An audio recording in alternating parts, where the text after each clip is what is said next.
नमस्कार विद्यार्थी मित्रांनो, मी प्राध्यापक सचिन दुल्लरवार सर. आपल्याला नवीन अभ्यासक्रमावर आधारित अर्थशास्त्र विषय आणि त्यावर आधारित मार्गदर्शन करण्यासाठी हा व्हिडिओ तयार केलेला आहे. हा व्हिडिओ 12वीच्या विद्यार्थ्यांसाठी अतिशय महत्त्वाचा आहे. त्यांच्या बोर्डाच्या पेपरसाठी हा व्हिडिओ उपयुक्त ठरेल. आज आपण 12वी अर्थशास्त्र नवीन अभ्यासक्रमाच्या दुसऱ्या चॅप्टरमध्ये उपयोगितेचे विश्लेषण युटिलिटी अनालिसिस याबद्दल माहिती पाहणार आहोत. आपण 11वीच्या अभ्यासक्रमामध्ये बघितलेलं आहे की गरज म्हणजे समाधानाच्या अभावाची जाणीव होय. गरजा अमर्यादित असतात, गरजा पुनरुद्भवी असतात म्हणजे गरजा पुन्हा पुन्हा निर्माण होत असतात. गरजा अमर्याद असतात म्हणजे नीड्स अनलिमिटेड. गरजा वयोगट, लिंगपरत्वे, ऋतुमानानुसार, सवयीनुसार आणि संस्कृतीनुसार बदलतात. उपयोगिता म्हणजे वस्तूमध्ये असणारी मानवी गरज भागविण्याची क्षमता म्हणजे उपयोगिता होय. यामध्ये उपयोगितेच्या विश्लेषणामध्ये आपल्याला एकूण उपयोगिता, सीमांत उपयोगिता आणि घटत्या सीमांत उपयोगितेचा सिद्धांत यांची माहिती या ठिकाणी बघायची आहे. प्रत्यक्षात आपण बघतो की उपलब्ध साधन सामग्रीच्या सहाय्याने आपल्या गरजा भागविण्याचा प्रयत्न आपण करत असतो. सर्व मानवी गरजा एकाच वेळी पूर्ण होऊ शकत नाहीत. उपयोगिता विश्लेषणात उपभोक्त्याच्या महत्तम समाधान मिळविण्याच्या वर्तनाचे स्पष्टीकरण केले जाते.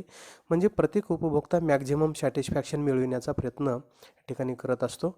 उपयोगितेची वैशिष्ट्ये. पहिलं वैशिष्ट्य आहे सापेक्ष संकल्पना. उपयोगिता ही स्थल व कालसापेक्ष संकल्पना आहे. ती स्थलपरत्वे व कालपरत्वे बदलत जाते. उदाहरणार्थ, हिवाळ्यात लोकरीच्या कपड्यामध्ये जास्त उपयोगिता जाणवते. समुद्र काठापेक्षा बांधकामाच्या ठिकाणी वाळूमध्ये जास्त उपयोगिता जाणवते. म्हणजे उपयोगिता या ठिकाणी सापेक्ष आहे. स्थल बदललं आणि काळात बदल झाला की त्याच वस्तूपासून मिळणारी उपयोगिता ही बदलत असते. या ठिकाणी आपण बघितलं सापेक्ष संकल्पनेमध्ये की स्थल सापेक्ष आणि कालसापेक्ष उपयोगिता बदलत असते. हिवाळ्यात लोकरीच्या कपड्यामध्ये जास्त उपयोगिता असते, तर समुद्रकाठपेक्षा बांधकामाच्या ठिकाणी वाळूमध्ये जास्त उपयोगिता आहे.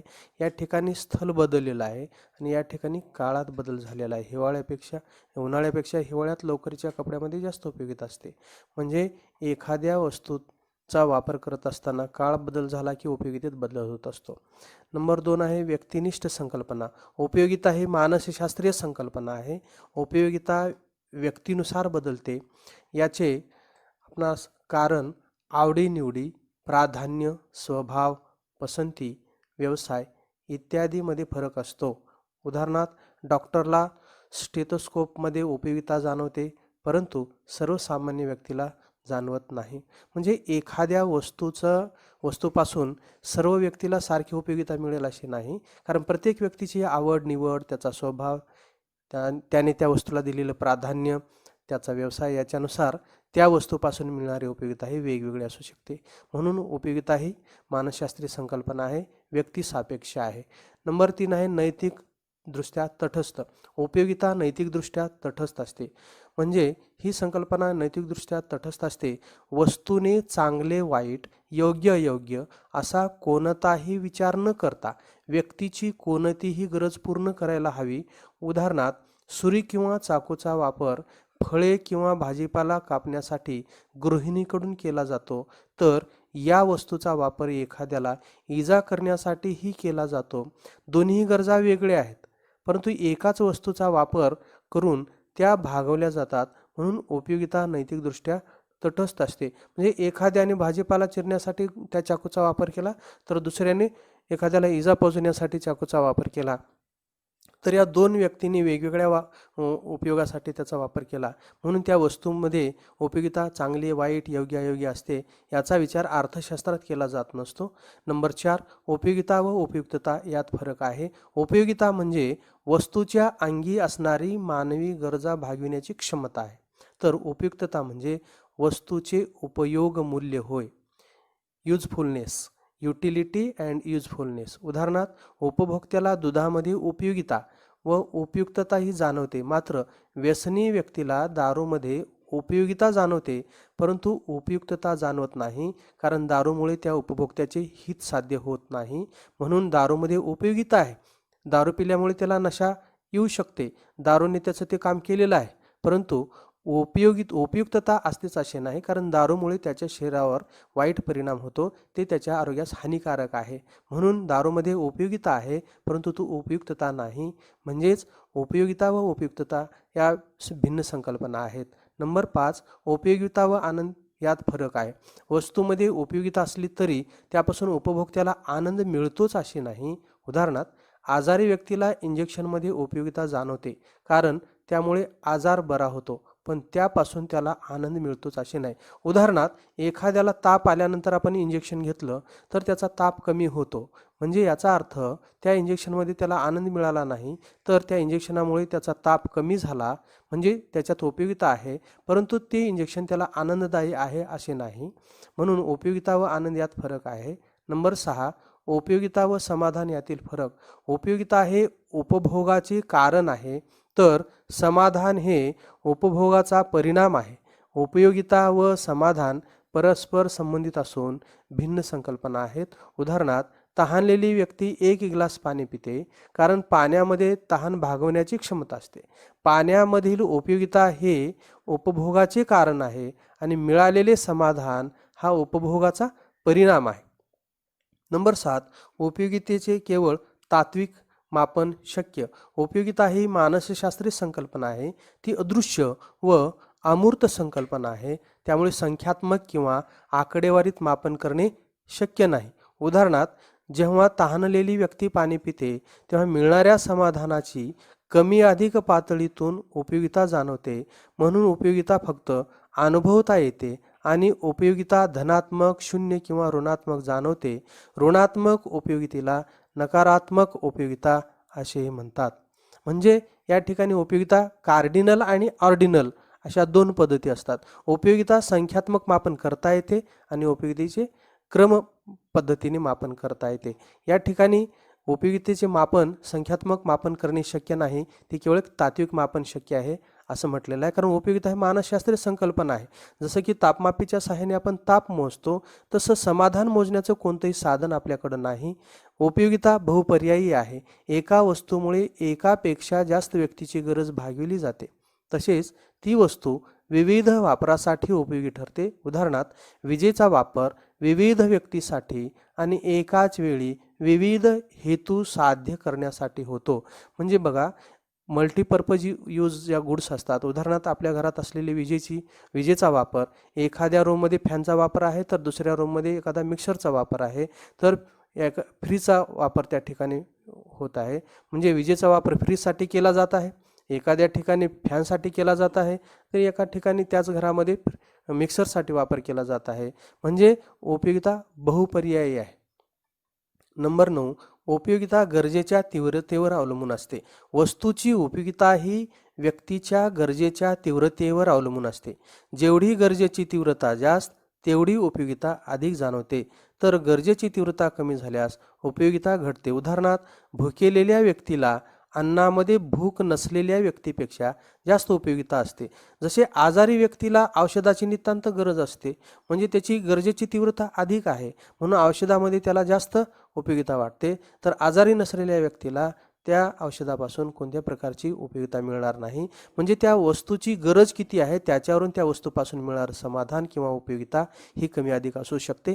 नंबर 10, उपयोगिता मागणीचा आधार. वस्तूमध्ये उपयोगिता असेल तरच व्यक्ती त्या वस्तूसाठी मागणी करेल.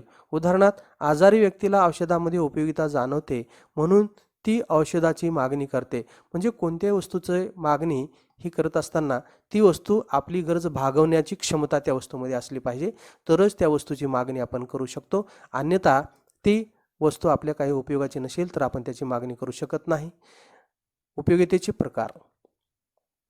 Types of utility. उपयोगितेचे प्रकार खालीलप्रमाणे आहेत. नंबर 1 आहे रूप उपयोगिता.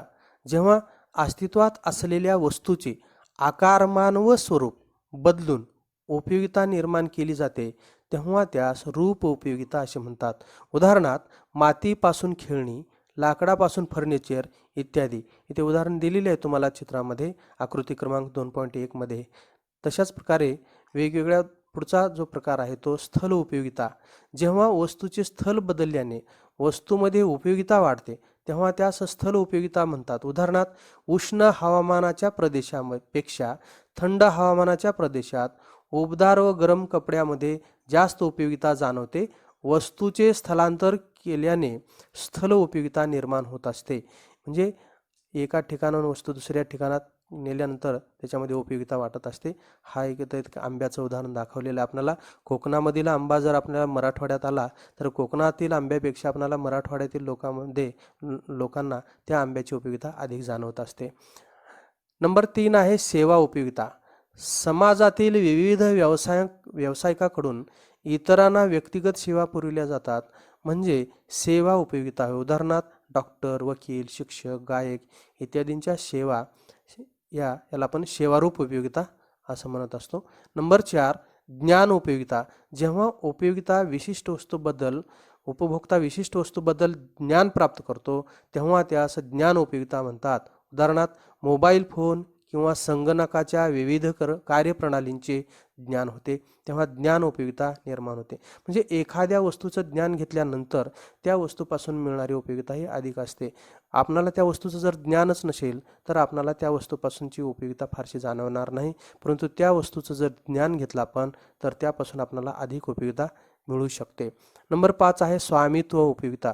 वस्तूची मालकी एका व्यक्तीकडून दुसऱ्या व्यक्तीकडे हस्तांतरित होते तेव्हा स्वामित्व उपयोगिता निर्माण होते. उदाहरणार्थ, विक्रेत्याकडून ग्राहकाकडे वस्तू हस्तांतरित होते, याला आपण पोजेशन युटिलिटी असे म्हणत असतो. मालकी हक्क बदलला की त्या वस्तूपासून मिळणारी उपयोगिता ही बदलू शकते.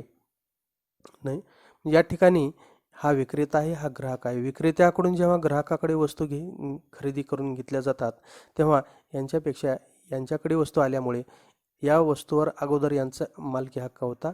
वस्तू विकल्यानंतर आता त्या वस्तूवर मालकी हक्क या ग्राहकांचा झाला.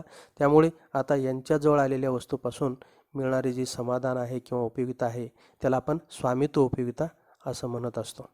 नंबर 6 आहे काल उपयोगिता. काल बदलल्याने काळानुसार वस्तूमध्ये उपयोगिता निर्माण होते त्यास काल उपयोगिता असे म्हणतात. उदाहरणार्थ, विद्यार्थ्याला सुट्टीच्या काळापेक्षा परीक्षा काळात पाठ्यपुस्तकामध्ये जास्त उपयोगिता जाणवते. हे आपल्या स्वतःचंच उदाहरण दिलेलं आहे. अनेक विद्यार्थ्यांना परीक्षेच्या काळामध्ये पुस्तकाची नितांत गरज वाटते. वर्षभर जर आपण व्यवस्थित अभ्यास केला असता तर तेवढं काही जाणवलं नसतं, परंतु जशा जशा परीक्षा जवळ येतील तसं तसं विद्यार्थ्याला अधिक पुस्तकच दिसायला लागतात. वस्तूची साठवण करून आवश्यकतेनुसार दुर्मिळतेच्या काळात वस्तू वापरासाठी उपलब्ध करून देणे म्हणजे काल उपयोगिता निर्माण करणे. उदाहरणार्थ, रक्तपेढी. या ठिकाणी बघा, वेगवेगळे आपण शिबिरं घेऊन रक्तदान शिबिरे निर्माण करून आपण रक्त तयार करत असतो आणि पॅकिंग करून मग नंतर प्रसंगानुसार वेळोवेळी जेव्हा गरज पडेल तेव्हा त्याचा आपण वापर करत असतो. या ठिकाणी काल उपयोगितेची आपल्याला उदाहरणे दिलेली आहेत. या ठिकाणी हिवाळा आहे, उन्हाळा आहे. उन्हाळ्यामध्ये इथं आईस्क्रीम खाणारे लोक दाखवले जात आहेत. या ठिकाणी पावसाळा आहे. पावसाळ्यामध्ये छत्रीचा वापर करणारे लोक दाखवले जात आहेत. म्हणजे हिवाळ्यामध्ये स्वेटरची गरज या ठिकाणी दाखवलेली आहे. शेकोटी करत आहेत लोक. म्हणजे स्वेटरची गरज आपणाला उन्हाळ्यापेक्षा हिवाळ्यात जास्त आहे. छत्रीची गरज आपणाला उन्हाळ्या आणि हिवाळ्यापेक्षा पावसाळ्यात अधिक आहे. आणि आईस्क्रीमची गरज किंवा थंड वस्तूची गरज आपणाला हिवाळा आणि पावसाळ्यापेक्षा अधिक वाटते. म्हणजे वेगवेगळ्या काळात एखाद्या वस्तूपासून मिळणारी उपयोगिता ही कमी अधिक असू शकते. याचे उदाहरण आपणाला या ठिकाणी दिलेले आहेत. उपयोगितेचे प्रकार आणि त्याची उदाहरणे हे आपणाला खाली दिलेली आहेत. उपयोगितेच्या प्रकारामध्ये काल उपयोगिता, स्वामित्व उपयोगिता, सेवा उपयोगिता आणि स्थल उपयोगिता ही दिलेली आहेत. त्याच्या उदाहरणामध्ये दंतवैद्य रोग्याच्या दातावर इलाज करतात. या ठिकाणी याचा संबंध कुठे येतो? सेवा उपयोगितामध्ये येतो. गिर्यारोहक उंच ठिकाणी जाण्यासाठी ऑक्सिजन सिलेंडर वापरतात. ही कोणती उपयोगिता आहे? तर स्थल उपयोगिता आहे.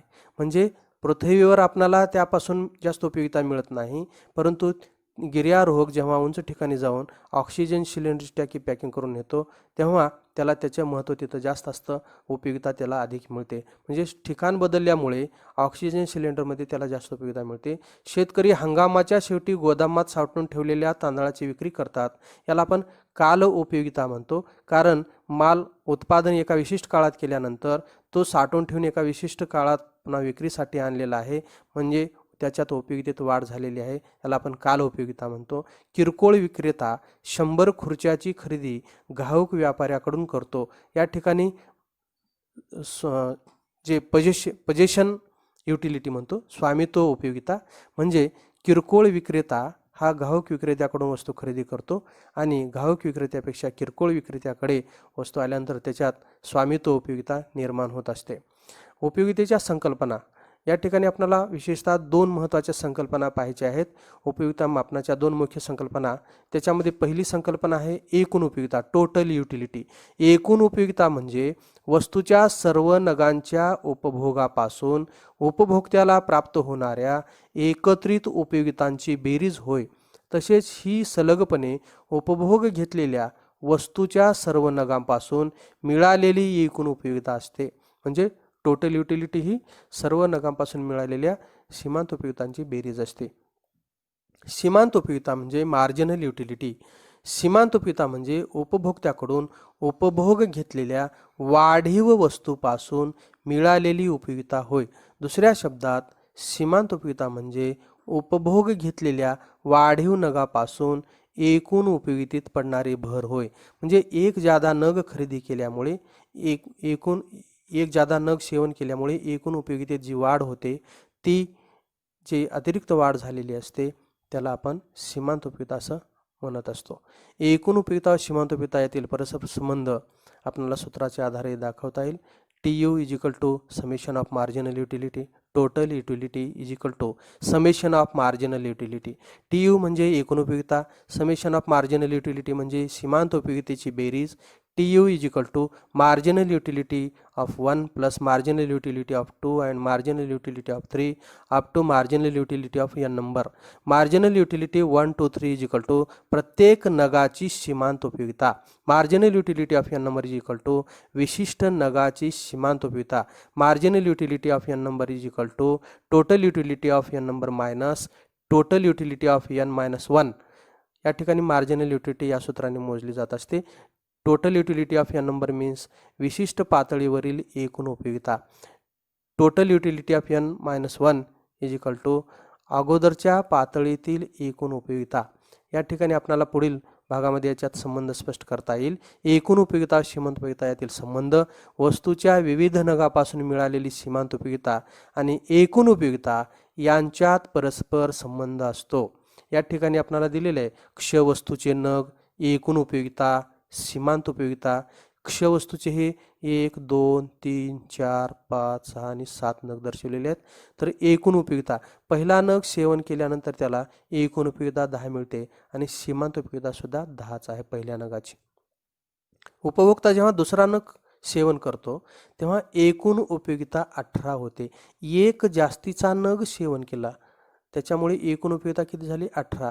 त्याच्यामुळे एक जादा नग सेवन केल्यामुळे अतिरिक्त जे जादा समाधान झालेले आहे ते कितीचे झालेले? 8चे.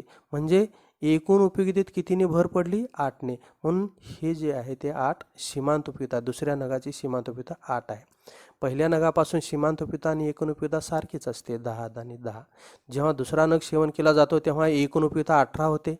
म्हणजे 8ने एकूण उपयोगितेत भर पडते, म्हणून दुसऱ्या नगाची मार्जिनल युटिलिटी किंवा सीमांत उपयोगिता ही 8 आहे. तिसऱ्या नगापासून एकूण समाधान 24 आहे, म्हणजे सीमांत उपयोगिता तिसऱ्या नगाची 6 आहे. चौथ्या नगापासून टोटल युटिलिटी जी आहे ती 28 आहे, म्हणजे चौथ्या नगाची मार्जिनल युटिलिटी किंवा सीमांत उपयोगिता 4 आहे. पाचव्या नगाला एकूण उपयोगिता 30 होते आणि सीमांत उपयोगिता 2 आहे, म्हणजे 28 नंतर 30 एकूण उपयोगिता झालेली आहे. म्हणून या ठिकाणी 2ने भर पडली, म्हणून पाचव्या नगाची सीमांत उपयोगिता 2 आहे. सहाव्या नगाला सीमांत उपयोगिता 30 आहे. पाचव्या नगाला एकूण उपयोगिता 30 आहे आणि सहाव्या नगाला सुद्धा एकूण उपयोगिता 30 आहे. म्हणजे सहाव्या नगामुळे एकूण उपयोगितेत काही भर पडलेली नाही, म्हणजे सीमांत उपयोगिता सहाव्या नगाची 0 आहे. 7व्या नगाला एकूण उपयोगिता 28 होते आहे आणि सीमांत उपयोगिता -2, म्हणजे 6व्या नगाला 30 असणारं एकूण उपयोगिता हे 7व्या नगाला 28 होते, म्हणजे एकूण उपयोगितेत 2ने घट होते, म्हणजे 7व्या नगामुळे एकूण समाधानात -2ने घट झालेली आहे, म्हणजे 7व्या नगाची सीमांत उपयोगिता -2 आहे. हे आपल्याला पुढील आकृतीने स्पष्ट करता येईल. या ठिकाणी एकूण उपयोगिता सीमांत उपयोगिता या ठिकाणी स्पष्ट केलेले आहे. OX अक्षावर आपणाला वस्तूचे नग दर्शविलेले आहेत, तर OY अक्षावर एकूण उपयोगिता व सीमांत उपयोगिता दर्शविलेली आहे. या ठिकाणी 0 पॉईंट आहे. 4, 8, 12, 16, 20, 24, 28 आणि 32 असे OY अक्ष य अक्ष या अक्षावर एकूण उपयोगिता व सीमांत उपयोगिता total utility and marginal utility दर्शवलेली आहे. तर OX अक्षावर वस्तूचे नग दर्शवलेले आहेत. 7 नग आपण वरील कोष्टकामध्ये बघितलेले आहेत, ते या ठिकाणी दाखवलेले आहेत. या ठिकाणी सुरुवातीला पहिला नग सेवन केल्यानंतर एकूण उपयोगिता आणि सीमांत उपयोगिता समान आहे, 10-10 आपल्याला दिसून येते. पहिला नग सेवन केल्यानंतर एकूण उपयोगिता 10 आहे आणि सीमांत उपयोगिता 10 आहे, या पॉईंटने दर्शवलेले आहे.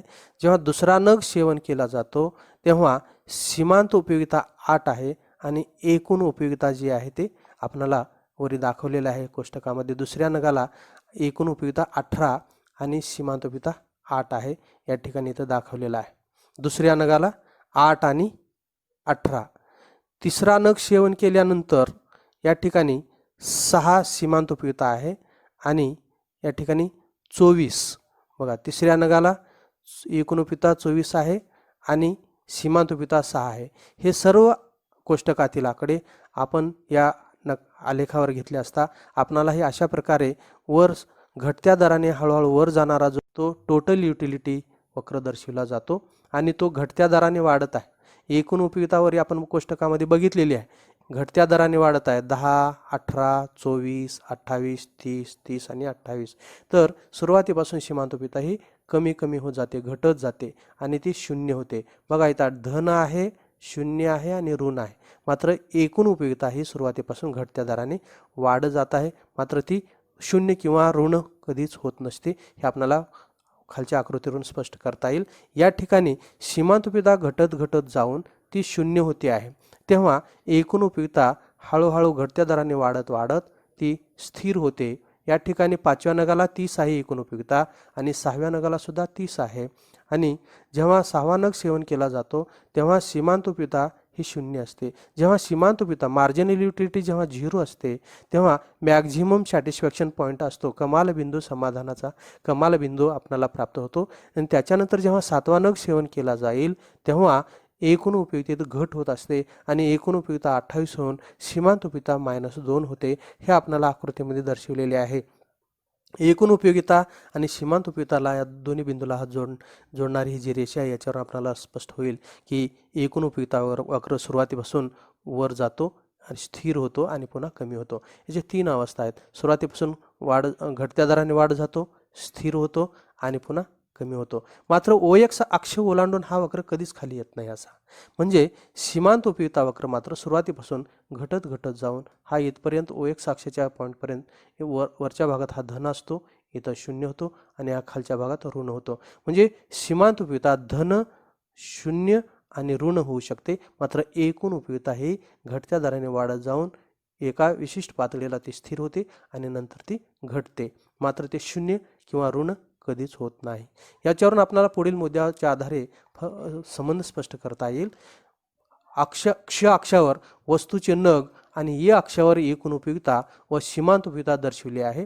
आकृतीमध्ये एकूण उपयोगिता वक्र डावीकडून उजवीकडे वर जाणारा आणि सीमांत उपयोगिता वक्र डावीकडून उजवीकडे खाली जाणारा मिळतो. सीमांत उपयोगिता वक्र 0 आणि ऋणात्मक पातळी दर्शवतो, तर एकूण उपयोगिता वक्र महत्तम आणि स्थिर स्वरूपाची एकूण उपयोगिता दर्शवतो. आकृतीचं जर आपण निरीक्षण केलं तर आपल्याला खालील मुद्दे लक्षात येतील. सीमांत उपयोगिता व एकूण उपयोगिता यामधील परस्पर संबंध सीमांत उपयुक्तता व एकूण उपयुक्तता यामधील परस्पर संबंधामध्ये पहिला मुद्दा आहे, सुरुवातीला एकूण उपयुक्तता व सीमांत उपयुक्तता समान असतात. म्हणजे पहिला नग उपभोक्त्याने उपभोगल्यानंतर पहिल्या नगापासून मिळणारी एकूण उपयुक्तता 10 आहे आणि सीमांत उपयुक्तता सुद्धा 10 आहे. आम्ही आकृतीमध्ये बघितलेला आहे. म्हणजे पहिला पॉईंट आहे एकूण उपयुक्तता बरोबर सीमांत उपयुक्तता. दुसरा मुद्दा आहे वस्तूच्या नगाचा उपभोग जसा जसा घेतला जातो तसं तशी एकूण उपयुक्तता घटत्या दराने वाढते आणि सीमांत उपयुक्तता घटत जाते. म्हणजे एकूण उपयुक्तता ही घटत्या दराने वाढत जाते इथं दर्शवलेलं आहे आपल्याला, आणि सीमांत उपयुक्तता सुरुवातीपासून ही घटत जाते. नंबर 3, जेव्हा एकूण उपयुक्तता महत्तम असते तेव्हा सीमांत उपयुक्तता 0 होते. आकृतीमध्ये आम्ही बघितलं एकूण उपयुक्तता महत्तम बिंदू असतो तेव्हा सीमांत उपयुक्तता 0 होते. ही स्थिती सर्वाधिक समाधानाचा तृप्ती बिंदू दर्शविते. या ठिकाणी एकूण उपयुक्तता बरोबर महत्तम आणि सीमांत उपयुक्तता 0 असते. आकृतीमध्ये आपल्याला इथं दर्शवलेला आहे समाधानाचा कमाल बिंदू आणि सीमांत उपयुक्तता या ठिकाणी 0 असलेला आपल्याला दिसते.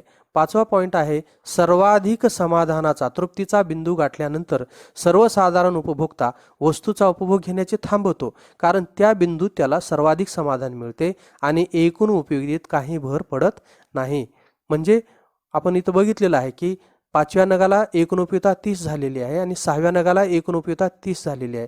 म्हणजे एक जास्तीचा 6वा नग सेवन केल्यामुळे एकूण उपयुक्ततेत काही भर पडत नाही, म्हणून तो त्या ठिकाणी थांबतो. कारण 6व्या नगाला तृप्तीबिंदू हा कमाल आहे आणि सीमांत उपयुक्तता 0 आहे. म्हणून जेव्हा सीमांत उपयुक्तता 0 असते तेव्हा समाधानाचा मॅक्झिमम पॉईंट जो आहे किंवा समाधानाची जास्तीत जास्त प्राप्ती आपण केलेली असते. महत्तम सॅटिस्फॅक्शन किंवा अधिकाधिक मॅक्झिमम सॅटिस्फॅक्शन आपल्याला प्राप्त झालेले असते. म्हणून नंतरचे न घेण्याचे तो थांबवतो, कारण त्या बिंदूत त्याला सर्वाधिक समाधान मिळते आणि एकूण उपयोगितेत काही भर पडत नाही.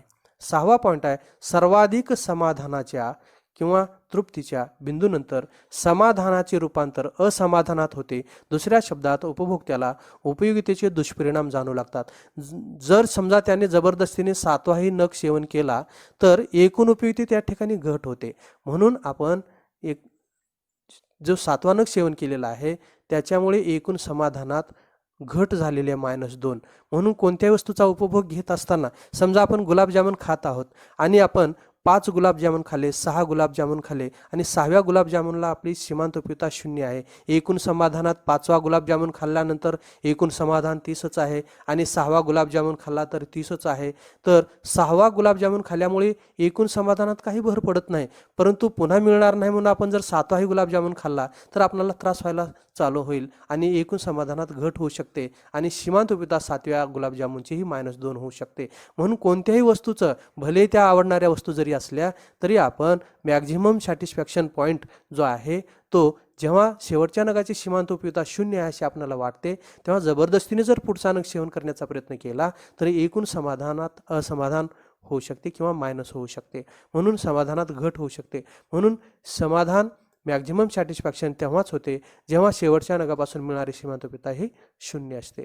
म्हणून कोणत्या वस्तूचा उपभोग घेत असताना सीमांत उपयुक्तता 0 होईपर्यंत सेवन करावे आणि मॅक्झिमम सॅटिस्फॅक्शन आपण प्राप्त करावे.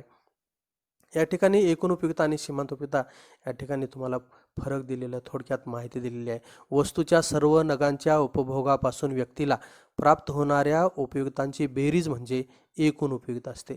तर सीमांत उपयुक्तता म्हणजे वस्तूच्या प्रत्येक वाढीव नगाच्या उपभोगातून व्यक्तीला प्राप्त होणारी अतिरिक्त उपयुक्तता असते. नंबर 2ला एकूण उपयुक्तता घटत्या दराने वाढते. आपल्याला इथं पॉईंट दिलेले आहेत. एकूण उपयुक्तता घटत्या दराने वाढते. तर सीमांत उपयुक्तता आपण इथं दुसरा बघितलेला आहे पॉईंट, सीमांत उपयुक्तता घटत जाते. तिसरा मुद्दा होता आपला की सीमांत उपयुक्तता 0 असते तेव्हा एकूण उपयुक्तता काय असेल. जेव्हा सीमांत उपयुक्तता 0 असते तेव्हा एकूण उपयुक्तता कमाल बिंदू समाधानाचा बिंदू म्हणजे या ठिकाणी आपल्याला दिलेला आहे की जेव्हा एकूण उपयुक्तता महत्तम असते तेव्हा सीमांत उपयुक्तता 0 असते. म्हणजे जेव्हा सीमांत उपयुक्तता 0 असते तेव्हा एकूण उपयुक्तता काय असते महत्तम असते. म्हणून त्या कोष्टकामध्ये काय येईल महत्तम हा शब्द येऊ शकतो. महत्तम सीमांत उपयुक्तता 0 असते तेव्हा एकूण उपयुक्तता महत्तम असते.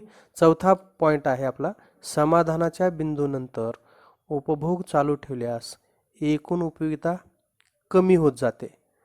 तर समाधानाच्या बिंदूनंतर उपभोग चालू ठेवल्यास एकूण उपयोगिता कमी होत जाते, तर सीमांत उपयोगिता ऋण होते. आकृतीमध्ये आपल्याला दिलेला आहे की बघा, समाधानाचा बिंदू घटत एकूण समाधान घटत जाते तेव्हा सीमांत उपयोगिता ही ऋण होते. एकूण उपयोगिता 6व्या युनिटला 30 आहे तेव्हा सीमांत उपयोगिता 0 आहे.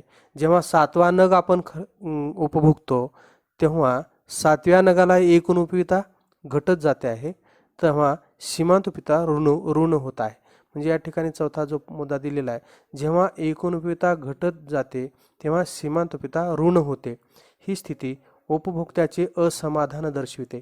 एकूण उपयोगिता घटत जाते तेव्हा सीमांत उपयोगिता या ठिकाणी ऋण शब्द यायला पाहिजे, लक्षात घ्या. हा मुद्दा लक्षात घ्या. इथं थोडंसं सीमांत उपयोगिता वाढ जाते असं दर्शविलेलं आहे. हा पॉईंट लक्षात घ्या. इथं थोडीशी गलती झालेली आहे. एकूण उपयोगिता घटत जाते तेव्हा सीमांत उपयोगिता ऋण होते हा शब्द पाहिजे होता. इथं सीमांत उपयोगिता ऋण होते, परंतु सीमांत उपयोगिता तर वाढत चाललेली आहे.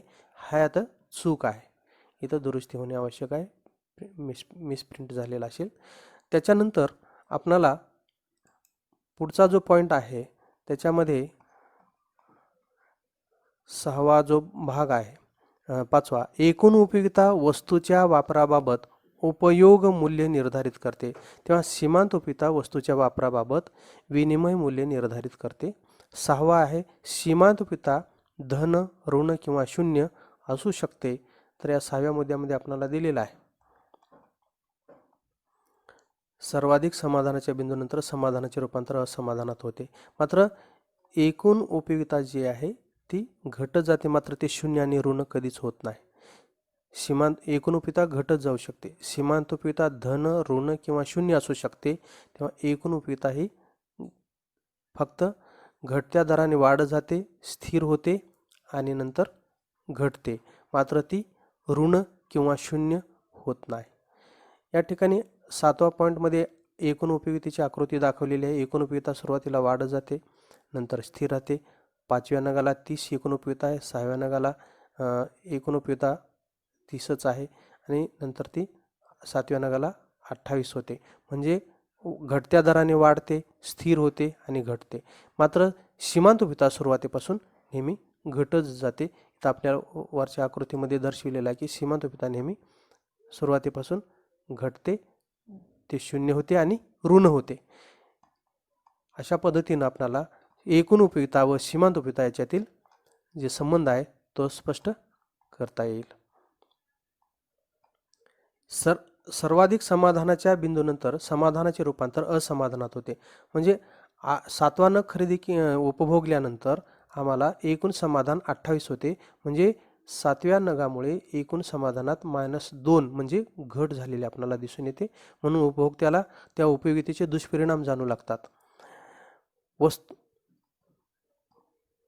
वस्तूच्या साठ्यात वाढ होत गेल्यास त्यापासून मिळणारे अतिरिक्त समाधान कमी कमी होत जाते. दुसऱ्या शब्दात, इतर परिस्थिती कायम असताना एखाद्या वस्तूच्या साठ्यात वाढ होत गेल्यास वस्तूच्या साठ्यात होणाऱ्या वाढीबरोबर प्रत्येक वाढीव नगापासून मिळणारी ज्यादाची उपयोगिता क्रमशः घटत जाते. या ठिकाणी आपण हे एकूण उपयोगिता आणि सीमांत उपयोगिता पाहिल्यानंतर आम्हाला या घटत्या सीमांत उपयोगितेचा सिद्धांत जो आहे, the law of diminishing marginal utility, हे जे आहे ते आपल्याला पाहायचे आहे. हा तुम्हाला परीक्षेला 8 मार्काचा प्रश्न येऊ शकतो, कारण याच्यामध्ये घटत्या सीमांत उपयोगितेचा सिद्धांत, आकृती, कोष्टक यांनी स्पष्ट करून गृहीते किंवा अपवाद सांगा असा तुम्हाला हा प्रश्न येऊ शकतो. म्हणून हा व्यवस्थितपणे तुम्ही लक्षात घ्या. घटत्या सीमांत उपयोगितेचा सिद्धांत सर्वप्रथम प्राध्यापक गॉशेन यांनी मांडला, परंतु प्राध्यापक आल्फ्रेड मार्शल यांनी 1890 साली प्रकाशित झालेल्या अर्थशास्त्राची मूलतत्वे, प्रिन्सिपल्स ऑफ इकॉनॉमिक्स या ग्रंथात विस्तृत स्वरूपात केलेली आहे. सिद्धांताचे विधान तुम्ही लिहिलं की तुम्हाला 2 मार्क्स मिळणार आहेत. आकृती आणि कोष्टक काढले की 3 मार्क्स मिळणार आहेत. म्हणजे पहिला भाग 5 मार्काचा आणि गृहीते किंवा अपवाद सांगितल्यानंतर ते 3 मार्काचे, असा एकूण 8 मार्काचा प्रश्न परीक्षेला येत असतो. सिद्धांताचे विधानमध्ये प्राध्यापक आल्फ्रेड मार्शल यांच्या मते, इतर परिस्थिती स्थिर असताना व्यक्तीजवळ आधीपासून असलेल्या एखाद्या वस्तूच्या साठ्यात वाढ होत गेल्यास त्यापासून मिळणारे अतिरिक्त समाधान कमी कमी होत जात असते. दुसऱ्या शब्दात इतर परिस्थिती कायम असताना एखाद्या वस्तूच्या साठ्यात वाढ होत गेल्यास वस्तूच्या साठ्यात होणाऱ्या वाढीबरोबर प्रत्येक वाढीव नगापासून मिळणारी जादाची उपयोगिता क्रमशः घटत जाते. म्हणजे घटत्या सीमांत उपयोगितेचा वक्र आपण सुरुवातीपासून घटत जाणार आहे बघितलेला आहे. म्हणजे माणसाजवळ असलेल्या कोणत्याही वस्तूच्या साठ्यापासून जे समाधान मिळते ते त्या वस्तूच्या साठ्यात होणाऱ्या वाढीबरोबर क्रमशः घटत जात असते. म्हणून ज्यादा जी उपयोगिता मिळत आहे ते क्रमशः घटत जात असते. थोडक्यात एखादी वस्तू अधिक प्रमाणात असेल तर ती वस्तू अधिक प्रमाणात घेण्याची इच्छा कमी कमी होत जात असते. या ठिकाणी अझम्पशन्स काय सांगितलेले आहेत, गृहीते. आपला सिद्धांत साध्य होण्यासाठी, प्रत्ययास येण्यासाठी काही गोष्टी त्याने कायम धरलेल्या आहेत. म्हणजे इतर परिस्थिती कायम असताना, सेट्रीज पॅरिबस म्हणतो आपण त्याला, अदर थिंग्स रिमेनिंग सेम. इतर परिस्थिती स्थिर असेल तरच असं होऊ शकेल. माणसाजवळ असलेल्या वस्तूच्या साठ्यात जशी जशी वाढ होत जाईल तसे तसे प्रत्येक वाढीव नगापासून मिळणारे जे जादा समाधान आहे ते क्रमशः घटत जाऊ शकते. हे कधी होईल तर ही गृहीते गृहीत धरल्यानंतरच. घटत्या सीमांतोपिता सिद्धांताची गृहीते खालीलप्रमाणे आहेत. नंबर 1 आहे विवेकशीलता. पहिलं गृहीत काय आहे तर उपभोक्ता हा कसा आहे, विवेकशील असला पाहिजे. म्हणजे रॅशनल असला पाहिजे, त्याला योग्य अयोग्य असं सगळं ज्ञान असलं पाहिजे. उपभोक्ता विवेकशील आहे आणि त्याची वर्तणूक सर्वसामान्य आहे असे मानले जाते.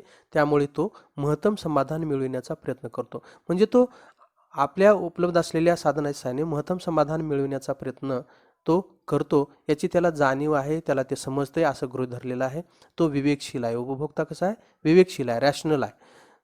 नंबर 2 संख्यात्मक मापन, कार्डिनल युटिलिटी. म्हणजे या सिद्धांतात उपयोगितेचे संख्यात्मक मापन करता येते असे गृहीत धरलेले आहे. म्हणजे एखाद्या वस्तूचं सेवन केल्यानंतर त्या वस्तूपासून किती समाधान मिळाले हे त्याला संख्येमध्ये सांगता येतं. एखादा नग सेवन केला एखाद्या वस्तूचा की त्या वस्तूपासून किती समाधान मिळालं, किती उपयोगिता मिळाली हे तो गणिती भाषेत किंवा प्रक्रियेत सांगू शकतो, आकड्यात सांगू शकतो. त्यामुळे गणिती प्रक्रिया सहज शक्य होतात. त्यामुळे वस्तूच्या प्रत्येक नगापासून मिळणारी उपयोगिता जाणून घेता येते व त्याची तुलना करता येते.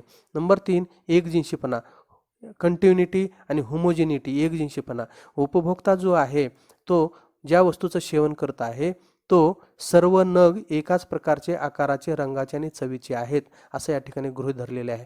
म्हणजे उपभोक्ता एखाद्या वस्तूचं सेवन करत असताना त्या वस्तूचे सर्व नग हे एकजिन्सी आहेत, होमोजिनियस आहेत असं गृहीत धरलेलं आहे. उपभोगातील वस्तूचे सर्व नग आकार, स्वरूप, रंग, चव इत्यादी बाबत समान आहेत. समजा भाकरी खात असेल तर त्या प्रत्येक भाकरी ह्या विशिष्ट ज्वारीच्या असतील, त्याचा रंग, आकार जो आहे किंवा चव आहे ती सारखी असेल असं गृहीत धरलेलं आहे. समजा सफरचंद खात असेल तर प्रत्येक सफरचंद सारख्याच आकाराचे, सारख्या चवीचे, सारख्याच रंगाचे असेल असं गृहीत धरलेलं आहे. म्हणजे उपभोक्ता कोणत्याही वस्तू ज्या सेवन करत आहे त्या वस्तूचे सर्व नग हे एकसारखी, एकजिन्सी आहेत असं गृहीत धरलेलं आहे. नंबर 4 उपभोग सातत्य, कंटिन्युटी. म्हणजे एखाद्या वस्तूच्या सर्व नगाचा उपभोग कोणताही खंड न पडता सलगपणे एका पाठोपाठ एक घेतला जातो. म्हणजे त्याच्यात खंड पाडला जात नाही. जेवण करायला बसल्यानंतर एकामागून एक नग सेवन करत असेल, सफरचंद खात असेल तर एकामागून एक नग सेवन करत असेल. म्हणजे सेवन करत असताना त्याच्यामध्ये अंतर पडता कामा नये. अंतर पडल्यास आपल्याला हा सिद्धांत प्रत्ययास येणार नाही. म्हणून सातत्याने तो उपभोग घेत आहे तरच त्याला सततची उपयोगिता घटत जाऊन नंतर ते शून्य होईल आणि नंतर उणे होईल. म्हणजे सीमांत उपयोगिता सतत घटत जायची असेल, पुन्हा शून्य व्हायची असेल आणि ऋण व्हायची असेल तर उपभोक्ता ज्या वस्तूचे न घेता आहे तो सातत्याने एका पाठोपाठ घेतले पाहिजेत. अंतर जर ठेवला तर पुन्हा सीमांत उपयोगिता ऋण झाल्यानंतर पुन्हा धन होण्याची शक्यता असते. म्हणून सीमांत उपयोगिता जर सिद्धांत प्रत्ययास यावायचा असेल तर उपभोग सातत्य हे असलं पाहिजे. नंबर 5 योग्य आकारमान. उपभोक्ता ज्या वस्तूचा उपभोग घेत आहे त्या वस्तूचा जो आकार आहे, साईज ऑफ युनिट जो आहे तो योग्य असला पाहिजे. उपभोग्य वस्तूच्या सर्व नगांचे आकारमान योग्य किंवा साधारण असावे. हे अत्यंत मोठे किंवा लहान नसावे. म्हणजे उपभोक्ता जर पाणी पित असेल तर त्याला ग्लास हे परिमाण योग्य आहे असं म्हणता येईल. म्हणजे आपल्याला नंतरचा नग मोजण्यासाठी आणि योग्य परिमाण असेल तरच आपण ते मोजू शकतो. म्हणून उपभोक्ता ज्या वस्तूचे सेवन करत आहे त्या नगाचे आकारमान योग्य असले पाहिजे तरच प्रत्येक पुढील नंतरच्या नगापासून मिळणारे समाधान किंवा सीमांत उपयोगिता कशी कमी होत आहे ते आपल्याला लक्षात येऊ शकते. नंबर 6 स्थिरता. उपभोगाच्या प्रक्रियेत उपभोक्त्याचे उत्पन्न, चव, पसंती, सवयी, आवडीनिवडी यासारखे घटक स्थिर असावेत. पैशाची सीमांत उपयोगिता सुद्धा स्थिर असल्याचे गृहीत धरले आहे. म्हणजे या ठिकाणी उपभोक्त्याचे उत्पन्न स्थिर आहे. उपभोक्त्याची चव, पसंती, सवयी, आवडीनिवडी यासारखे घटक स्थिर आहेत असे गृहीत धरलेले आहे. समजा एखाद्या वस्तूचं उपभोक्ता सेवन करत असताना मध्ये जर त्या वस्तूविषयीची आवड जर त्याला आणखी वाढली तर घटत्या सीमातोपितेच्या ऐवजी त्या वस्तूपासून मिळणारं समाधान वाढत जाण्याची शक्यता आहे. नंतरच्या नगाची सीमातोपिता वाढत जाण्याची शक्यता आहे. म्हणून उपभोक्त्याची या ठिकाणी जे चव आहे, पसंती आहे किंवा आवडीनिवडी आहेत त्या स्थिर असल्या पाहिजेत असं गृहीत धरलेलं आहे. उपभोक्त्याचं उत्पन्न सुद्धा स्थिर धरलेलं आहे आणि पैशाची सीमातोपिता सुद्धा स्थिर असल्याचे गृहीत धरलेले आहे. म्हणजे पैशाची सीमातोपिता या ठिकाणी घटत जात नाही असं या ठिकाणी गृहीत धरलेलं आहे. नंबर 7, विभाज्यता. सिद्धांत असे गृहीत धरतो की उपभोगात आणलेली वस्तू विभाज्य असावी. म्हणजे एखाद्या वस्तूचे वेगवेगळे नग तयार करता यावेत. म्हणजे अविभाज्य असेल तर आपणाला नंतरचा नग घेता येणार नाही आणि त्याच्यापासून मिळणारी जी उपयोगिता आहे, सीमातोपिता, ती सुद्धा मोजता येणार नाही. म्हणून एखाद्या वस्तूचे नग मोजायचे असतील आपणाला उपभोग घेत असलेले तर त्या वस्तूचे विभाज्य वस्तू असली पाहिजे, त्याचे वेगवेगळे भाग करता आले पाहिजेत. तरच आपण पहिल्या भागापासून त्याला किती उपयोगिता मिळाली सीमातोपिता, नंतरच्या दुसऱ्या नगापासून किती सीमातोपिता मिळाली असं गृहीत धरता येईल. समजा एखादा उपभोक्ता जर टरबूज खात असेल तर एक टरबुजामध्येच तो गुंडाळून जाईल आणि मग नंतरचा टरबूज तो खाणार आहे का? म्हणून प्रत्येक त्याच्या जर विशिष्ट आकाराच्या फोडी केल्या तर पहिल्या टरबुजाच्या फोडीपासून किती सीमातोपिता मिळाली, दुसऱ्या फोडीपासून किती सीमातोपिता मिळाली, म्हणजे त्याचे आपल्याला भाग पाडता येतील अशी ती वस्तू असली पाहिजे. अन्यथा एवढा मोठा जर नग असेल तर नंतरचा तो नग घेणारच नाही. म्हणून नंतरची सीमातोपिता दुसऱ्या नगापासूनची किती मिळाली हे आपल्याला जर मोजायचं असेल तर ती वस्तू विभाज्य असली पाहिजे. नंबर 8, एकच गरज. एकच गरज पूर्णपणे भागविण्यासाठी वस्तूचा वापर होतो असे सिद्धांत गृहीत धरतो आहे. या आधारे या ठिकाणी आपल्याला सिद्धांत स्पष्ट करायचे आकृती आणि कोष्टकाच्या सहाय्याने. एक्स वस्तूचे नग दिलेले आहेत 1, 2, 3, 4, 5 आणि 7. सीमातोपिता दिलेली आहे. पहिल्या नगापासून 10, दुसऱ्या नगापासून सीमातोपिता 8, तिसऱ्या नगापासून 6, चौथ्या नगापासून 4, पाचव्या नगापासून 2, सहाव्या नगापासून 0 आणि सातव्या नगापासून -2. म्हणजे या ठिकाणी सीमातोपिता सुरुवातीपासून घटत जात आहे, घटत जाऊन ती 0 होत आहे आणि उणे होत आहे. म्हणजे हा जो सुरुवातीचा भाग आहे 2 पर्यंतचा तो सीमातोपिता धन आहे, सीमातोपिता 0 आहे 6व्या नगाला आणि नंतर सीमातोपिता ही उणे किंवा ऋण आहे हे स्पष्ट होते. वरील तक्त्यावरून असे स्पष्ट होते की एखाद्या वस्तूच्या नगाचा उपभोग जसा वाढत जातो तसतशी त्यापासून मिळणारी सीमातोपिता क्रमशः घटत जाते, 0 व ऋण होत जाते. घटत्या सीमातोपिता सिद्धांत वक्र आम्हाला पुढील आकृतीवरून स्पष्ट करता येईल. या ठिकाणी वाय अक्षावर म्हणजे अय अक्षावर सीमातोपिता मार्जिनल युटिलिटी दर्शवलेली आहे, तर या ठिकाणी OX अक्षावर आम्हाला वस्तूचे नग दर्शविलेले आहेत. सीमातोपिता वक्र डावीकडून उजवीकडे खाली येत आहे, तो OX अक्ष ओलांडून पुन्हा खाली येत आहे. म्हणजे सीमातोपिता इकडं या भागात धन आहे, इथं 0 आहे आणि इथं ऋण आहे. म्हणजे पहिला नग सेवन केल्यानंतर सीमातोपिता 10 मिळालेली आहे, दुसरा नग सेवन केला सीमातोपिता 8 मिळालेली आहे, तिसरा नग सेवन केला सीमातोपिता 6 मिळालेली आहे, चौथा नग सेवन केला तर 4 मिळालेली आहे सीमातोपिता, पाचव्या नगाला 2 सीमातोपिता मिळालेली आहे, सहाव्या नगाला सीमातोपिता 0 आहे. म्हणून हा बिंदू OX अक्षावरच या ठिकाणी येतो आणि सातव्या नगाला सीमातोपिता ही -2 आहे. म्हणून हा जो 7वा नग दर्शविलेला आहे, हा 7वा नग -2 सीमातोपिता दाखवत असताना हा या रेषेवर OX अक्षाच्या खाली या पॉईंटला या ठिकाणी येतो. हा पॉईंट सीमातोपिता 0 झाल्यानंतर सीमातोपिता जेव्हा -2 होते तेव्हाही आपणाला या ठिकाणी दर्शविलेले आहे सीमातोपिता -2 सातव्या नगाला. म्हणजे या ठिकाणी सीमातोपिता ऋण झालेली दिसते. वरील आकृतीचे जर आपण विश्लेषण केले तर असे लक्षात येईल की वरील आकृतीत क्ष अक्षावर वस्तूचे नग दर्शविले आहेत व य अक्षावर सीमातोपिता दर्शविली आहे. तक्त्यानुसार सीमातोपितेचे विविध बिंदू आलेखावर रेखाटून जोडले असता हा वक्र डावीकडून उजवीकडे खाली येतो व हे असे दर्शवितो की वस्तूच्या उपभोगात सातत्याने वाढ झाल्यास सीमातोपिता घटत जात असते. जेव्हा सीमांत वक्र हा क्ष अक्षाला स्पर्श करतो तेव्हा सीमातोपिता 0 होते. हा बिंदू कमाल समाधानाची पातळी दर्शवतो. याला सर्वाधिक समाधानाचा सर्वोत्तम बिंदू किंवा तृप्ती बिंदू असं किंवा मॅक्झिमम सॅटिस्फॅक्शन पॉईंट असंही म्हणतो. या बिंदूनंतर वस्तूचा उपभोग घेतल्यास असमाधान किंवा नकारात्मक मिळते आणि सीमांतोपिता ऋण दर्शविली जाते. ही आकृती छायांकित करून दर्शवलेली आहे. इथं आपल्याला आकृती छायांकित करून दर्शवलेली आहे की -2 कशी झालेली आहे. त्याच्यानंतर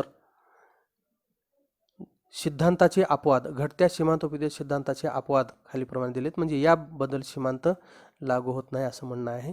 पहिला पॉईंट आहे छंद. पोस्टाची तिकिटे, विविध तिकिटे, दुर्मिळ नाणी व दुर्मिळ चित्रे यांचा संग्रह करणे, संगीत ऐकणे, पुस्तकांचे वाचन करणे यासारख्या छंदाबाबत हा सिद्धांत अनुभवास येत नाही.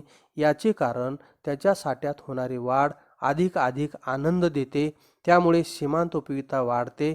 परंतु यात एकजिनसीपणा व सातत्य या गृहीतकांचे उल्लंघन झाले आहे.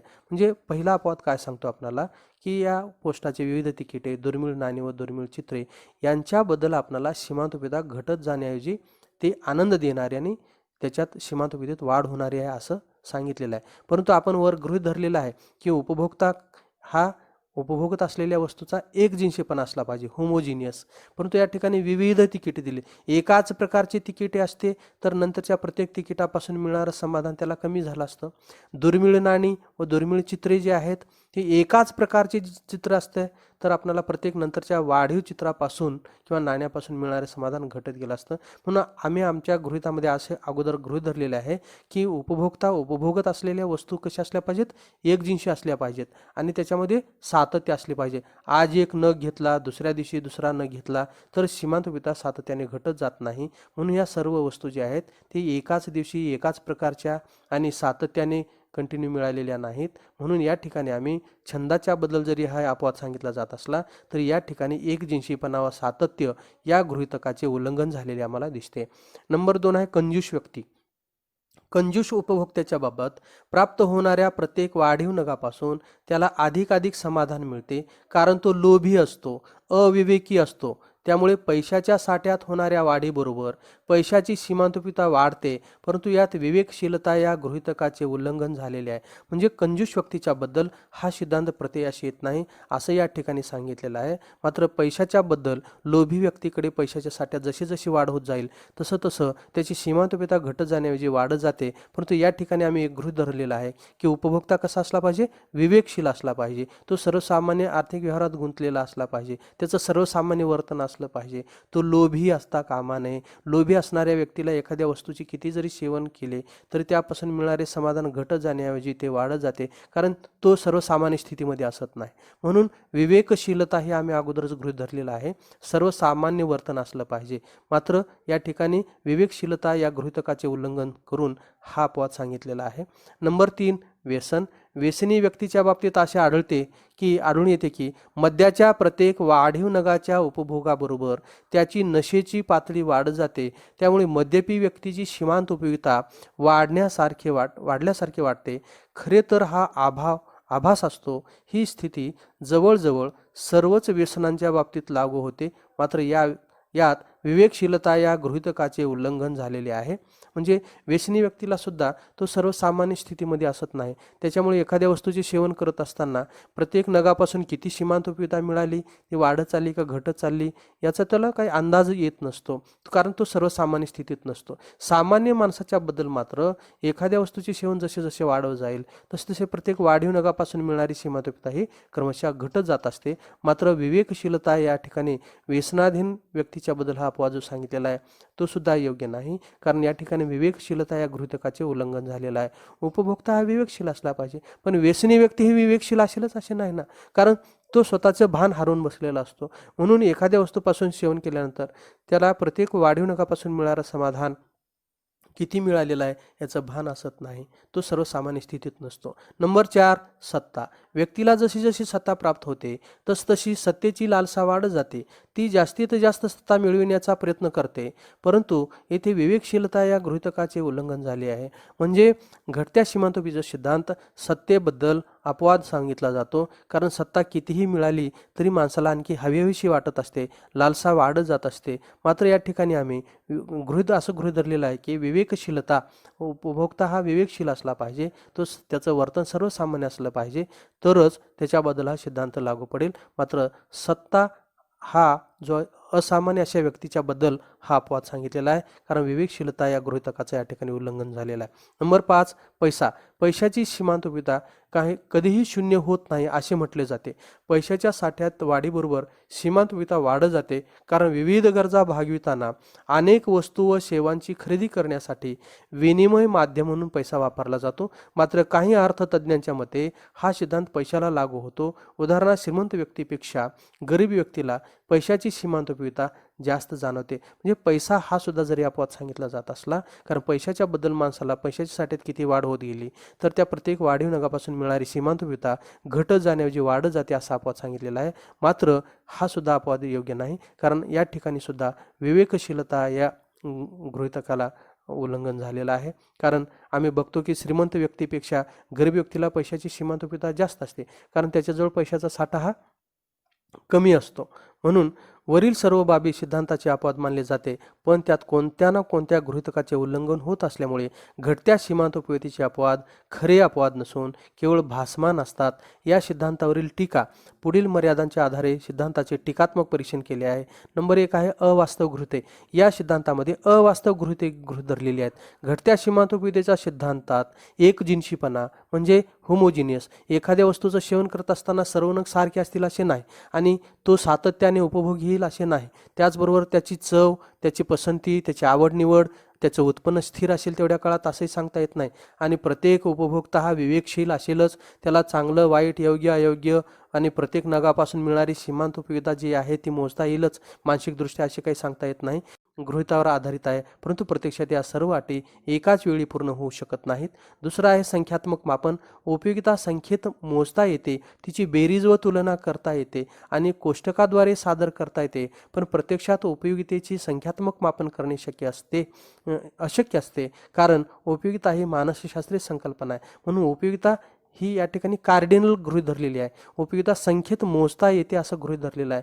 मात्र उपयोगिता ही मानसशास्त्रीय संकल्पना असल्यामुळे एखाद्या वस्तूचं सेवन केल्यानंतर त्यापासून किती उपयोगिता मिळाली हे आपल्याला प्रत्यक्ष मोजता येत नाही, ते फक्त अनुभवता येत असते. आपल्याला समाधान मिळालं, किती मिळालं सांगता येत नाही, फक्त जास्त मिळालं का कमी मिळालं सांगता येईल, मात्र आकड्यात सांगणं शक्य नाही. म्हणून मात्र या ठिकाणी हे जे अवास्तव गृहीत धरलेलं आहे, प्रत्यक्षात उपयोगितेचं मापन करणं अशक्य असते, कारण उपयोगिता ही मानसशास्त्रीय संकल्पना आम्हाला दिसते.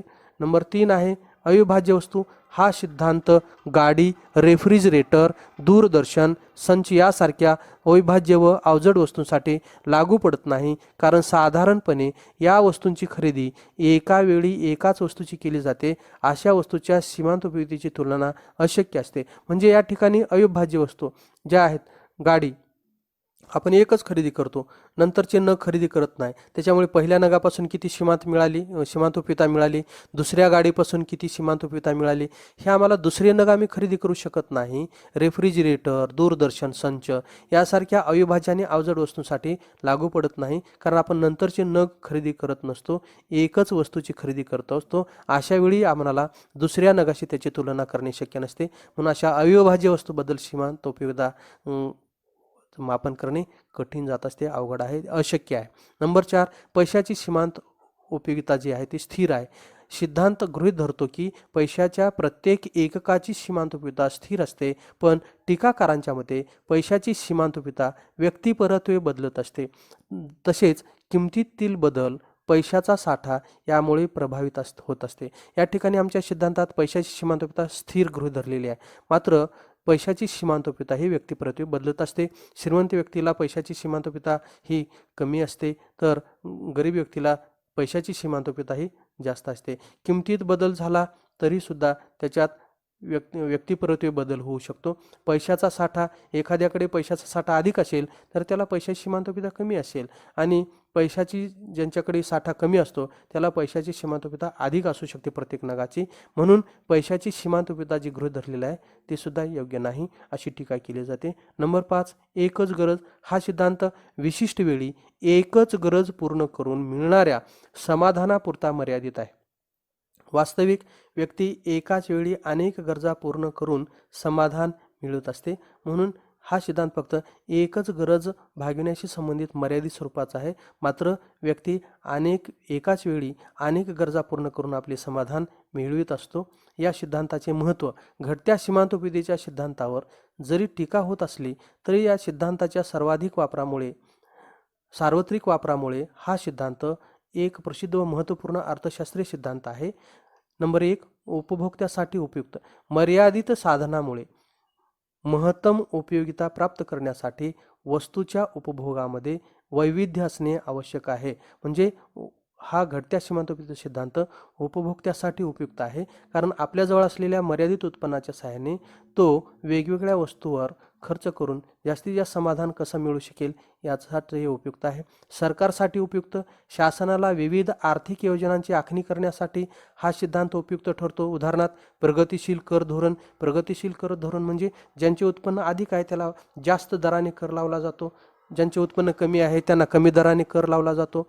किंमत धोरण किंमत धोरण ठरवत असताना गोरगरीब आणि सर्वसामान्य व्यक्तींना स्वस्त धान्य दुकानातून कमी किमतीमध्ये वस्तूचा पुरवठा केला जातो. म्हणजे ज्यांचे आर्थिक स्थिती नसते अशा लोकांना त्यांच्या समाधानात वाढ करण्यासाठी त्यांना कमी किमतीमध्ये अन्नधान्य वाटप केलं जातं. म्हणजे सरकार या घटत्या सीमांतोपयोगी सिद्धांताचा वापर करून देशामधील विषमता दूर करून सर्वसामान्य स्थितीतील किंवा दारिद्र्यातील लोकांना वेगवेगळ्या सोयीसुविधा देण्यासाठी अशा प्रकारचे प्रगतिशील कर धोरण, किंमत धोरण आणि व्यापार धोरण अवलंबित असते. नंबर 3, मूल्य विरोधाभास. वस्तूचे उपयोगिता मूल्य व विनिमय मूल्य. या ठिकाणी value, utility value and exchange value या ठिकाणी 2 व्हॅल्यू सांगितलेले आहेत. हा सिद्धांत मूल्याचा विरोधाभास स्पष्ट करतो, ज्यामध्ये उपयोगिता मूल्य जास्त, उदाहरणार्थ पाणी, हवा, सूर्यप्रकाश इत्यादी, याच्याशिवाय आपण जीवन जगू शकत नाही, परंतु यांच्यामध्ये उपयोगिता मूल्य प्रचंड आहे, परंतु त्याच्या बदल्यात आपल्याला दुसऱ्या वस्तूचे काही फारसे नग मिळत नाहीत, कारण याचा पुरवठा मुबलक असतो, म्हणून यांना विनिमय मूल्य कमी असते इत्यादी. घटकाचे विनिमय मूल्य कमी असते, तसेच काही वस्तूंचे उपयोगिता मूल्य कमी असते, पण दुर्मिळतेमुळे विनिमय मूल्य जास्त असते. म्हणजे काही वस्तू अशा आहेत त्यांच्यामध्ये उपयोगिता मूल्य फारसे नसते, परंतु विनिमय मूल्य प्रचंड असते, कारण त्या वस्तूमध्ये दुर्मिळता असते. हिरे, सोने. हा सिद्धांत वस्तूचे उपयोगिता मूल्य व विनिमय मूल्य ह्यातील विरोधाभास समजण्यासाठी सहाय्यक असतो. या ठिकाणी हिरे आणि सोने जे आहेत यांची जी काही उत्पन्न आहे ते अत्यंत मर्यादित आहे, त्याच्यामुळे यांना विनिमय मूल्य प्रचंड आहे, उपयोग मूल्य फारसे नाही. कारण हिरे किंवा सोने सेवन केल्यामुळे किंवा यांच्यामुळे आपला जीव वापस येईल किंवा जीवन जगण्यासाठी उपयोगिता असे नाही, परंतु यांची दुर्मिळता जी आहे प्रचंड आहे, आणि अशा वस्तू आपल्याजवळ असल्या की आपल्याला त्या प्रतिष्ठेच्या वाटतात. म्हणून या हिरे किंवा सोन्याच्या बदल्यात आपल्याला इतर वस्तूचे मोठ्या प्रमाणात नग मिळत असतात. जीवन जगत असताना यांचा फारसा उपयोग मूल्य नसते, मात्र विनिमय मूल्य प्रचंड आहे. तर या ठिकाणी पाणी, हवा आणि सूर्यप्रकाश यांच्यामध्ये उपयोग मूल्य जीवन जगण्यासाठी हे अत्यंत आवश्यक आहेत, मात्र यांचा पुरवठा प्रचंड असल्यामुळे, मुबलक असल्यामुळे, मागणीच्या प्रमाणात पुरवठा अधिक असल्यामुळे यांच्या नगांच्या बदल्यात दुसऱ्या वस्तूचे फारसे नग मिळत नाहीत. म्हणजे यांना उपयोगिता मूल्य आहे, व्हॅल्यू इन युटिलिटी आहे, परंतु एक्सचेंज व्हॅल्यू नाही. तर हिरे आणि सोने जे आहेत यांच्यामध्ये उपयोगिता मूल्य कमी आहे आणि दुर्मिळता असल्यामुळे, प्रचंड दुर्मिळता असल्यामुळे, स्केअरसिटी असल्यामुळे त्यांना विनिमय मूल्य प्रचंड असते. ह्यातील विरोधाभास समजण्यासाठी हे सहाय्य करतो. नंबर 4, मागणी सिद्धांताचा आधार. मागणीचा सिद्धांत घटत्या सीमांतोपयोगीच्या सिद्धांतावर आधारित आहे. मागणी सिद्धांतानुसार वस्तूची किंमत कमी झाल्यास वस्तूची मागणी वाढते आणि किंमत जास्त झाल्यास मागणी कमी होते. जेव्हा वस्तूच्या नगसंख्येची अधिकाधिक खरेदी उपभोक्त्याकडून केली जाते तेव्हा सीमांतोपयोगिता क्रमशः घटत जाते. म्हणून फक्त कमी किमतीला वस्तूची जास्त नगसंख्या खरेदी केली जाते. सीमांतोपयोगिता व किंमत यातील संबंध. या ठिकाणी मागणीचा सिद्धांत घटत्या सीमांतोपयोगीच्या सिद्धांतावर आधारित आहे. हे समजून घेण्यासाठी सीमांतोपयोगिता व किंमत यातील परस्पर संबंध चर्चा या ठिकाणी आहे. हा सिद्धांत व्यावहारिक उपयोजनाचे समर्पक उदाहरण आहे. या ठिकाणी सीमांतोपयोगिता आणि किंमत यांच्याशी संबंधित खालील निष्कर्ष काढता येतात. बाजार किमतीशी तुलना करण्यासाठी सीमांत उपयुक्तीचे रूपांतर पैशात व्यक्त केले जाते. बाजारात वेगवेगळ्या वस्तूच्या ज्या किमती आहेत त्यांची तुलना करण्यासाठी त्या वस्तूच्या सीमांत उपयुक्तीचे रूपांतर पैशात व्यक्त केले जाते असे गृहीत धरले आहे. क्ष नगाची सीमांत उपयुक्तता 10 रुपये बरोबर आहे आणि क्ष वस्तूच्या एका नगाची बाजार किंमत 50 रुपये आहे आणि एका नगाची सीमांत उपयुक्तता रुपये 10 बरोबर सममूल्य आहे. अशा प्रकारे एका नगाची सीमांत उपयुक्तता आणि बाजार किंमत यांची तुलना स्तंभ क्रमांक 5 मध्ये दाखविली आहे. या ठिकाणी तुम्हाला लक्षात येईल की वस्तूचे हे 4 नग दिलेले आहेत, 5-6 नग, 1 2 3 4 5 6 क्ष वस्तूची नग सीमांत उपयुक्तता पहिल्या नगापासून 10 सीमांत उपयुक्तता आहे, दुसऱ्यापासून 8 आहे, तिसऱ्यापासून 7 आहे, चौथ्या नग सेवन केला की सीमांत उपयुक्तता 5 आहे, पाचव्या नगाला 3 आहे आणि 6व्या नगाला 1 आहे. कोष्टक समजून घ्या म्हणजे तुम्हाला लक्षात येईल की आपण बाजारात गेल्यानंतर आपण देत असलेली किंमत आणि त्या वस्तूपासून मिळणारी सीमांत उपयुक्तता याची तुलना करत असता आपण कोणत्या ठिकाणी थांबतो, किती वस्तूची नगसंख्या खरेदी करतो आणि नंतर कोणत्या ठिकाणी थांबून कोणती नगसंख्या खरेदी करत नाही हे आपल्याला लक्षात येईल. सीमांत उपयुक्तता रुपयामध्ये 1 नग बरोबर 10 रुपये, सीमांत उपयोगिता गुणिले 10 रुपये. या ठिकाणी पहिला नग सेवन केला तर त्याला 10 सीमांत उपयुक्तता मिळालेली आहे. मग याच्यातल्या एक उपयोगिता बरोबर 10 रुपये असं गृहीत धरलेलं आहे. तर पहिल्या नगापासून 10 उपयोगिता मिळाली तर 10 रुपये गुणिले 10 म्हणजे 100 हा आकडा मिळाला आपल्याला आणि बाजारपेठेत त्या क्ष वस्तूची किंमत 50 रुपये आहे आणि जेव्हा तो बाजारात तुलना करतो सीमांत उपयुक्तता आपल्याला जवळजवळ 100 रुपयाची सीमांत उपयुक्तता मिळालेली आहे आणि बाजारात ती वस्तू आपल्याला 50 रुपयाला मिळालेली आहे. म्हणजे या ठिकाणी आपण फायदेशीर आहोत कारण 50 रुपयाची वस्तू आपल्याला प्रत्यक्षात 100 सीमांत उपयुक्तता असलेली मिळालेली आहे. म्हणजे या ठिकाणी सीमांत उपयुक्तता ही अधिक आहे त्या वस्तूच्या किमतीपेक्षा, म्हणून तो दुसरा नग सेवन करतो आणि दुसऱ्या नगापासून 8 सीमांत उपयुक्तता मिळते आणि प्रत्येक एका नगाची एका उपयोगितेची किंमत त्या ठिकाणी 10 रुपये दाखवलेली आहे. 8 उपयोगितेची किंमत 80 झालेली आहे. या ठिकाणी बाजारपेठेत त्या क्ष वस्तूची किंमत 50 रुपये आहे. म्हणजे या ठिकाणी सुद्धा 80 सीमांत उपयुक्तता ही जास्त आहे बाजारातील त्या क्ष वस्तूच्या 50 रुपयापेक्षा. म्हणजे हा सुद्धा इथे फायद्यात आहे. म्हणजे 50 रुपयाची वस्तू तो जास्त सीमांत उपयुक्तता असलेली घेतो आहे कारण त्या इथं आपण मापन रुपयामध्ये केलेलं आहे त्या उपयोगितेचं. 80 रुपयाला म्हणजे 50 रुपयाची वस्तू खरे तर ते 80 रुपयाची वस्तू आहे पण आपल्याला ते 50 रुपयामध्ये मिळालेलं आहे असं त्याचा अर्थ आपल्याला काढता येईल. तिसरी जी वस्तू आहे त्याची सीमांत उपयुक्तता 7 आहे. एका सीमांत उपयुक्ततेचा जो नग आहे त्याची 10 रुपये किंमत गृहीत धरलेली आहे तर या ठिकाणी 70 हा संख्या मिळालेली आहे. बाजारात क्ष वस्तूची किंमत 50 रुपये आहे म्हणजे ती वस्तू ॲक्च्युअली 70 रुपयाची आहे असं त्याला वाटतं परंतु ती वस्तू त्याला 50 रुपयाला मिळालेली आहे. म्हणून या ठिकाणी सीमांत उपयुक्तता ही जास्त आहे आणि त्या वस्तूच्या किमतीपेक्षा. चौथा नग जेव्हा घेतो 5 तेव्हा तो सीमांत उपयुक्तता 5 मिळते आहे. म्हणजे या ठिकाणी एका सीमांत उपयुक्ततेची किंमत 10 रुपये गृहीत धरली तर 5 उपयोगिता म्हणजे 50 आणि बाजारपेठेत त्या क्ष वस्तूची किंमत 50 आहे. म्हणजे या ठिकाणी 50 सीमांत उपयुक्तता बरोबर 50 रुपये. म्हणजे या ठिकाणी तो थांबतो आहे कारण त्याचं ते संतुलन झालेलं आहे. कारण तो देत असलेली किंमत आणि त्या वस्तूपासून मिळणारी सीमांत उपयुक्तता म्हणजे ती वस्तू 50 रुपयाची उपयुक्तता त्याच्यात आहे आणि तो त्या वस्तूला 50 रुपये देत आहे असं गृहीत धरलेलं आहे. म्हणजे तो इथं मॅक्झिमम सॅटिस्फॅक्शनच्या बिंदूला आहे. तो 4 नग त्या वस्तूची घेतो आहे, चौथ्या नगाला थांबतो आहे. 5वा नग का घेत नाही तर 5व्या नगाला 3 सीमांत उपयुक्तता मिळालेली आहे आणि एका नगाची किंमत 10 रुपये आहे, 3 नगाची 30 झाली. म्हणजे ती वस्तू ॲक्च्युअली 30 रुपयाला मिळायला पाहिजे परंतु आपण जर 50 रुपयाला घेत असेल तर तो योग्य ठरणार नाही. कारण का किंमत जास्त आणि त्या वस्तूपासून मिळणारं समाधान जर कमी असेल तर त्याचं असमाधान होईल किंवा तो तोट्यात जाईल, नुकसान होईल, म्हणून तो त्या ठिकाणी ती वस्तू खरेदी करत नाही. नंबर 6 तर 6वा नग खरेदी केल्यानंतर सीमांत उपयुक्तता 1 मिळते आणि 1 नग उपयुक्ततेचा 10 रुपये आहे म्हणजे 10 संख्या मिळाली. म्हणजे सीमांत उपयुक्तता 10 आहे. क्ष वस्तू 50 रुपयाची आहे म्हणजे 50 रुपयाला वस्तू घेऊन म्हणजे ती जी घेतो आपण तिची सीमांत उपयुक्तता 10 आहे. 10 सीमांत उपयुक्ततेची वस्तू किंवा 10 रुपये खरी किंमत असणारी वस्तू ॲक्च्युली आपण 50 रुपयाला घेत असो तर ते योग्य नाही.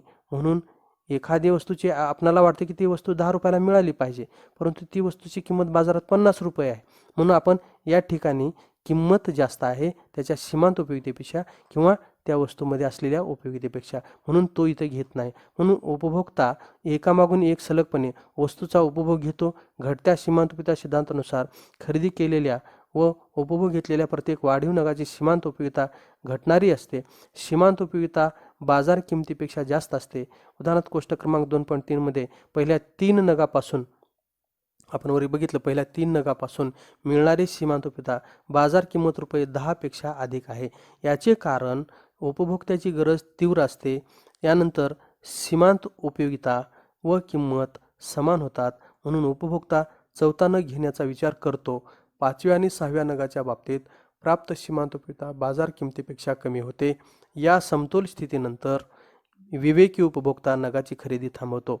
म्हणजे नंबर 1 ला जर विचार केला तर जेव्हा उपभोक्ता इच्छेनुसार वस्तूचा उपभोग घेतो तेव्हा सीमांत उपयोगिता किमतीपेक्षा जास्त असते. म्हणजे marginal utility of X is greater than price of X. सीमांत उपयोगिता बरोबर सीमांत उपयोगिता वस्तूची अधिक आहे किमतीपेक्षा. यालाच सीमांत पूर्व नग म्हणतात. पहिले 3 नग जे आहेत ते सीमांत पूर्व नग आहेत. त्याच्यानंतर नंबर 2, ज्या नगाच्या वेळेस सीमांत उपयोगिता व किंमत समान होतात त्या नगाला सीमांत नग संबोधले जाते.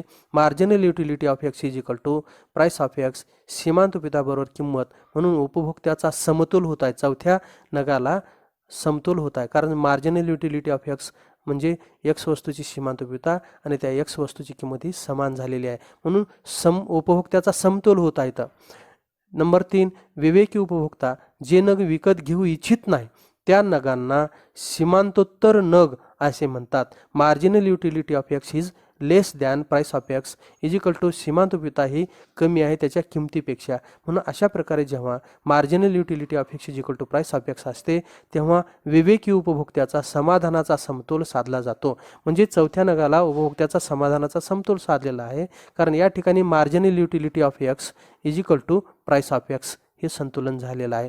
या ठिकाणी सीमांत पूर्व नग आहेत वरचे 3 आणि खालचे जे आहे ते या ठिकाणी समतोलाचा बिंदू आहे. आणि त्याच्यानंतर 5व्या आणि 6वा जो नग आहे तो सीमांतोत्तर नग आहे असं आपल्याला स्पष्ट करता येईल. म्हणजे या ठिकाणी दिलेलं आहे की जेव्हा उपभोक्ता दुसरा नग खरेदी करतो म्हणजे 5वा आणि 6वा, तेव्हा ज्या नगाच्या वेळी सीमांत उपयोगिता किंमत समान होतात त्या नगाला सीमांत नग संबोधले जातात. म्हणजे सीमांतोत्तर नग जे आहे ते 5 आणि 6 आहेत. नंबर 3 बघा पॉईंट, विवेकी उपभोक्ता जे नग विकत घेऊ इच्छित नाही त्या नगांना सीमांतोत्तर नग असे म्हणतात. Marginal utility of X is less than price of X is equal to सीमांत उपयोगिता ही कमी आहे त्याच्या किमतीपेक्षा. अशा प्रकारे जेव्हा marginal utility of X is equal to price of X असते तेव्हा विवेकी उपभोक्त्याचा समाधानाचा समतोल साधला जातो. उपभोक्ता व किंमत यातील परस्पर संबंध, उपयोगिता व किंमत यातील परस्पर संबंध हा मागणीच्या सिद्धांताचा पाया आहे. खाली आपल्याला वेगवेगळे प्रश्न दिलेले आहेत, तुम्ही बघू शकता, वाचू शकता आणि वरच्या अभ्यासावरून तुम्हाला निश्चितच लक्षात येईल आपण सर्व प्रश्नाची उत्तरं तुम्ही निश्चितच सोडू शकाल ही मला खात्री आहे. आज एवढेच.